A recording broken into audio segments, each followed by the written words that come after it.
For me, a lot of it is a process of trying to recognize a lot of these things in myself and things that I do that I wasn't aware of. You can think about like all the sort of internal feelings you have, like prejudice, right? But all the time, you're probably interacting in ways that they can be externalized in terms of who you choose to be friends with, how you talk about other people, what you decide to vote for. I'm responding to a difference in somebody else that I also experience, and ultimately then treating somebody maybe as I wouldn't want to be treated. The thing that I decided to explore was the subprime mortgage scam that went on a few years ago. And so I just decided to try to apply what I'd been reading about, what I've been learning to the cycle of oppression. And so I just created this character, sort of a generic, he works at the Friendly Predator Bank and Loan, and so he's just a loan agent.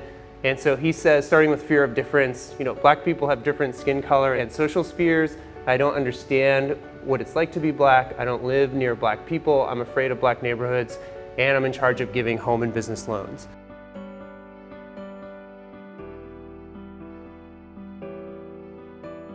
Some students or people who grow up in privileged classes tend to be in a bubble. If your only exposure to people of color is through those negative lenses, then you're going to be afraid of those groups, and so then you start to create stereotypes based on the things that you see and that you hear. I've experienced that on both ends. Like, I think I'm as guilty as anybody else. I have some preconceived notions about things that make me do things, and then I'll walk away and go, boy, that was crappy of me. Like, I have nothing to base that on, except a bunch of hang-ups that society has given me.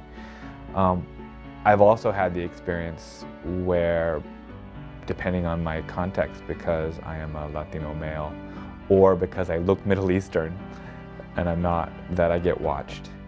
So then moving on to the stereotype. So he says, in the media, I see black people often live in poverty with less access to education. The media tells me black people can also be violent and on drugs. Since I do not spend time with black people, I do not have my own experience to draw from.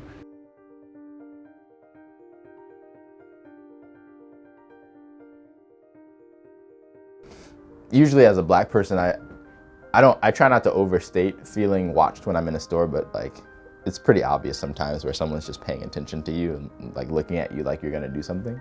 I said, oh, I need a cash back, and the lady says, oh, sorry. And so I had to go through the line again, just buying something small like $2, which they charge me more money for anyway because I'm using a card. I get the cash back, and then the whole time the security guard's looking at me kind of funny. There's definitely this level of kind of suspicion around black people and a lot of people who experience crime. One of the ways in which I was socialized was a lot of people would think that I would be good at math, that I would be quiet. There were these sort of stereotypes, these generalizations about what Asians were like as a group. Then the next part here, thinking about prejudice. So here he is thinking about the stereotypes he's learned. I think that a black person is less likely to be able to pay back a loan because they are less likely to get good jobs and move out of poverty. My social and professional circles do not tell me otherwise.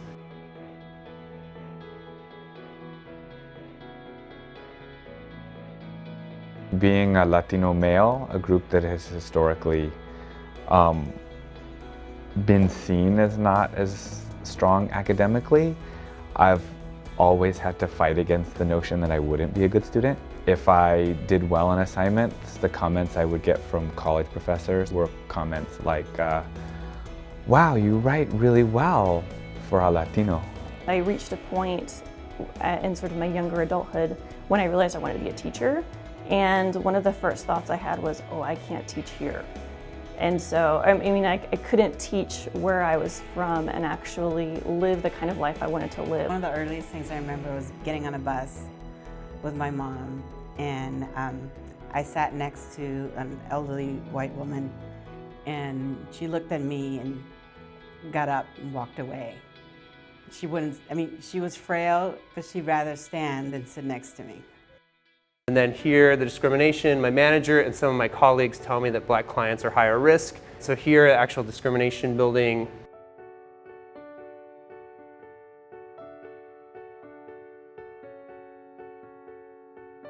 We were sitting in, it was chemistry class. I don't know, maybe I was in 10th grade or something.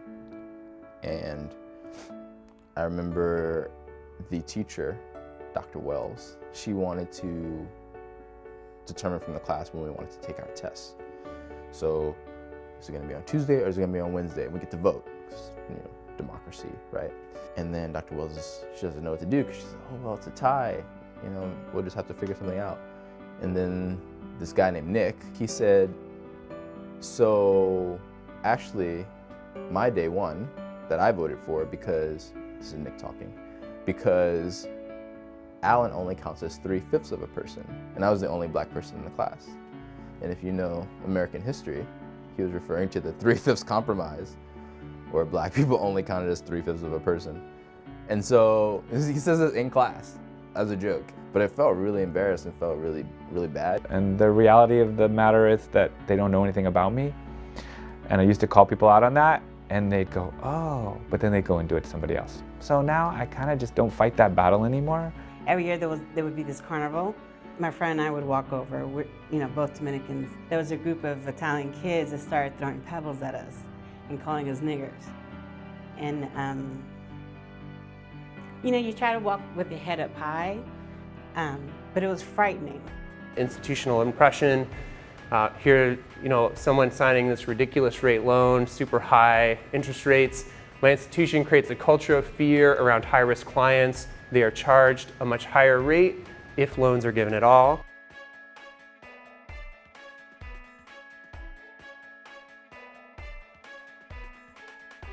If we were to think about the cycle of oppression, I think the piece that I'm always most focused on is institutional oppression, because I feel like in some ways, if there's such a thing as like a base or an anchor to a cycle, like that would be it.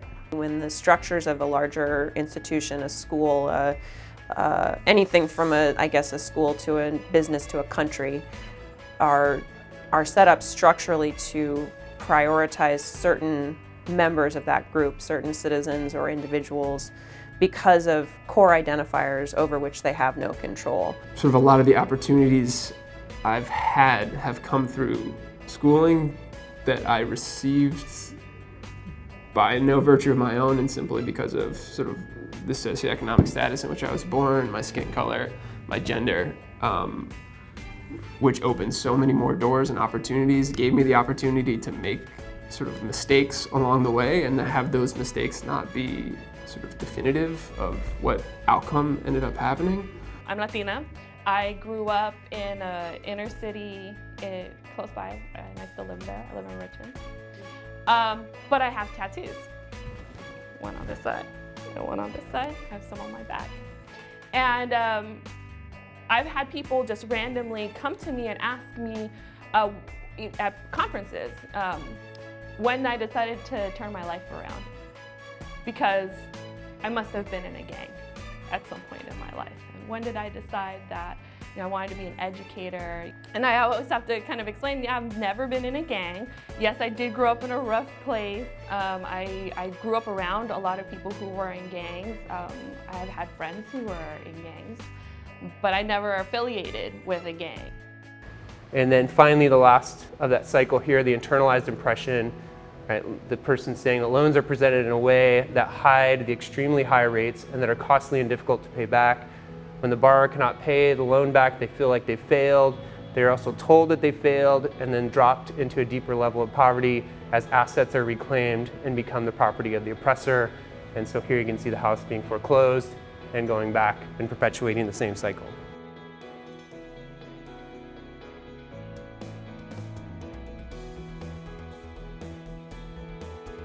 Internalized oppression is when you are facing discrimination, or maybe you're getting feedback from society, from other people, that that you're different because of the color of your skin, your race, your class, whatever.